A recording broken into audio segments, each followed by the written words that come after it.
Hey everyone, welcome to The Explainer. I am absolutely thrilled to have you here today. Look, we're going to do something incredibly specific, highly focused, and honestly absolutely crucial. We're going to perfectly memorize the exact sequence for a pitch trim caution light on the Bombardier Q400 aircraft. And we aren't just going to sit here and read through a dry list. No way.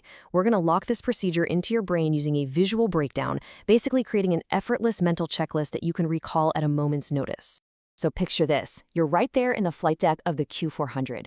You're flying along, scanning your instruments, and suddenly, bam, the pitch trim caution light just eliminated.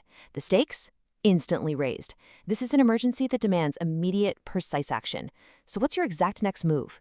If you're hesitating, even for a split second, you're literally losing valuable time. But hey, don't worry. By the end of this explainer, I promise you're going to have a foolproof way to memorize this exact sequence. You will never second-guess your next move again. Okay, let's dive into this. Here's our roadmap for mastering this emergency procedure. First, the pitch trim caution. 2, immediate action steps. 3, assessing trim operability. 4, maintaining aircraft configuration.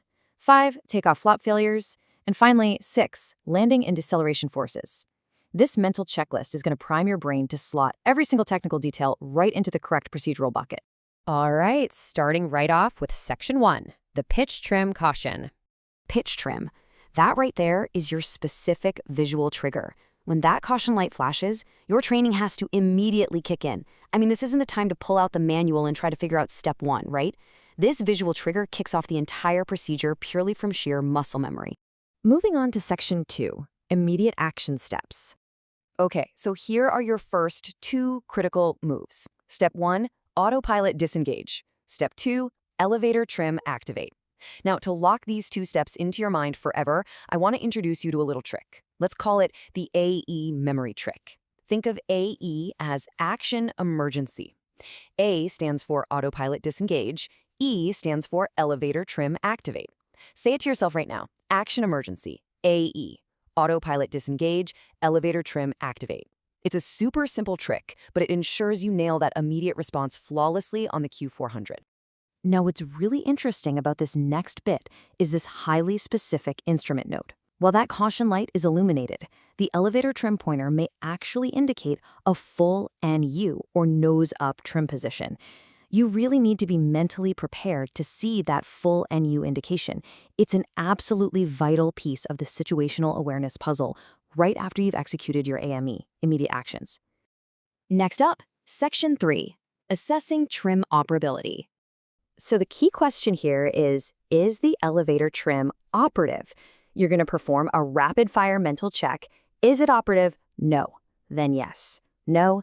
Yes. And then end. This looping matrix you're looking at, it represents exactly how you determine if the trim is actually responding before you close out the evaluation.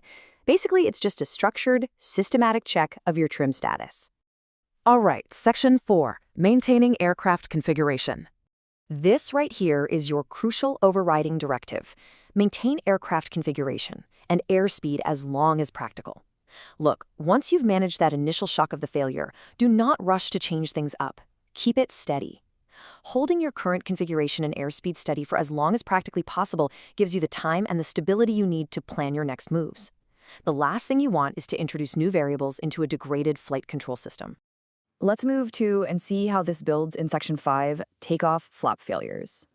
I want you to literally burn these 2 numbers into your mind, 10 degrees or 15 degrees. Let's use the 10-15 takeoff memory roll. According to the procedure, if the pitch trim fails on takeoff, specifically with flap 10 degrees or flap 15 degrees, the recommendation is that your landing should be conducted with that exact same takeoff flap setting. So the 10-15 takeoff rule basically means what you leave the ground with is exactly what you return to the ground with. And that brings us to Section 6, landing and deceleration forces. Because you are dealing with a pitch trim issue, your environmental landing considerations are incredibly strict. You absolutely must land at an airport with minimum crosswind and minimum turbulence. I mean, you just can't afford to fight the weather while you're also fighting the aircraft's pitch trim system. So minimum crosswind, minimum turbulence. Those are your hard and fast requirements to ensure a safe landing. Now, pay close attention to the physical demands on the pilot here.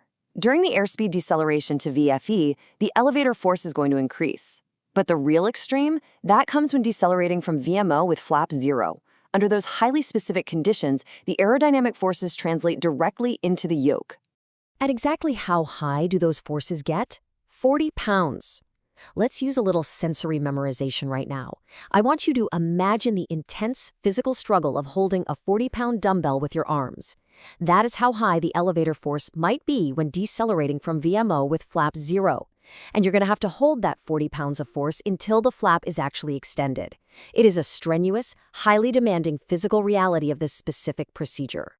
So, the crucial point is that after you've managed the immediate actions, checked the loops, maintained your configuration, verified your takeoff flaps, and fought through those heavy deceleration forces, the exact script sequence wraps up with this final action: engage as required.